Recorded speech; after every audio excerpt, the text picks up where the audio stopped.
Mark 15. Jesus before Pilate.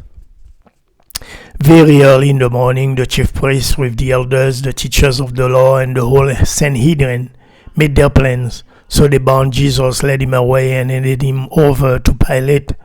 "Are you the king of the Jews?" asked Pilate. "You have said so," Jesus replied. The chief priests accused him of many things. So again Pilate asked him, "Aren't you going to answer? See how many things they are accusing you of." But Jesus still made no reply, and Pilate was amazed. Now it was the custom at the festival to release a prisoner, whom the people requested. A man called Barabbas was in prison with the insurrectionists who had committed murder in the uprising. The crowd came up and asked Pilate to do for them what he usually did. "Do you want me to release to you the king of the Jews?" asked Pilate, knowing it was out of self-interest that the chief priest had handed Jesus over to him. But the chief priest stirred up the crowd to have Pilate release Barabbas instead. "What shall I do then with the one you call the king of the Jews?" Pilate asked them. "Crucify him," they shouted. "Why? What crime has he committed?" asked Pilate.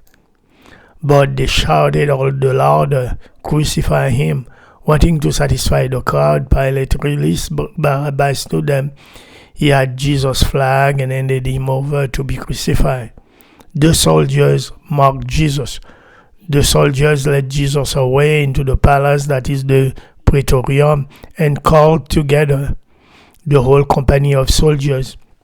They put a purple robe on him, then twisted together a crown of thorns and set it on him. And they began to call out to him, "Hail, King of the Jews!" Again and again they struck him on the head with a staff and spit on him, falling on their knees. They paid no homage to him. They paid homage to him, and when they had marked him, they took off the purple robe and put his own clothes on him. Then they led him out to crucify him. The crucifixion of Jesus. A certain man from Cyrene, Simon, the father of Alexander and Rufus, was passing by on his way in from the country, and they forced him to carry the cross. They brought Jesus to the place called Golgotha, which means the place of the skull. Then they offered him wine mixed with myrrh, but he did not take it. And they crucified him, dividing up his clothes, and they cast lots to see what each would get.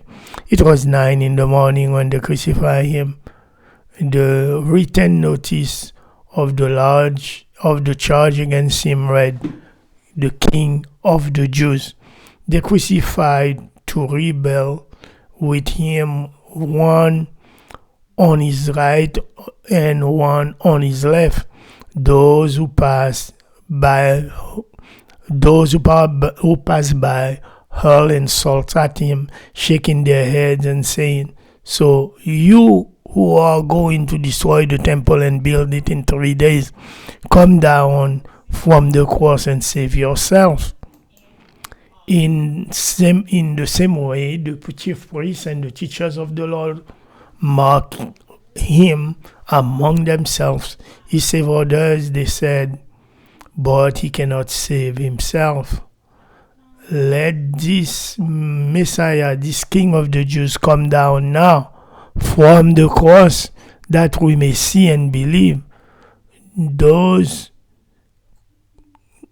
crucified with him also heaped insult on him.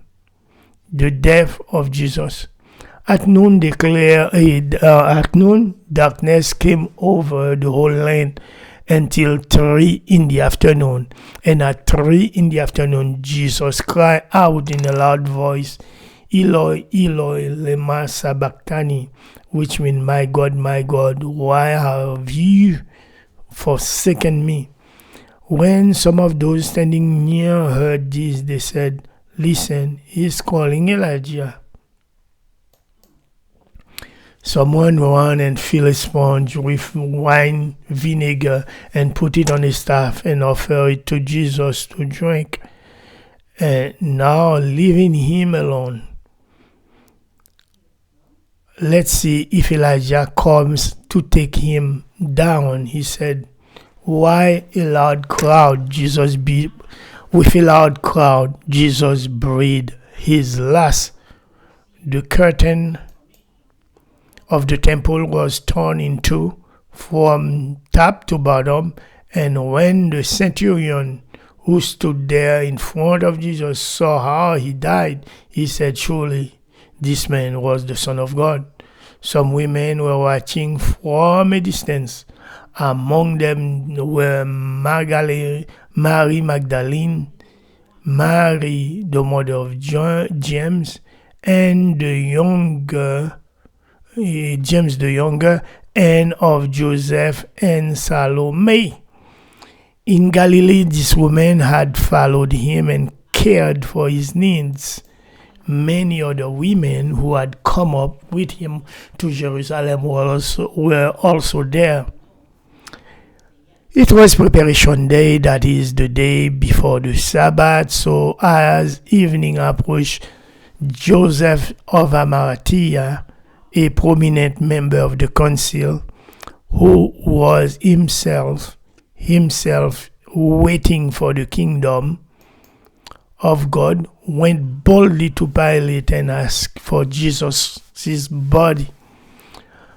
Pilate was surprised to hear that he was already dead. Summoning the centurion, he asked him if Jesus had already died. When he learned from the centurion that it was so, he gave the bodies to Joseph. So Joseph brought some linen cloth, took down the body, wrapped it in the linen, and placed it in a tomb cut out of rock. Then he rolled the stone against the entrance of the tomb. Mary Magdalene and Mary, the mother of Joseph, saw where it was laid.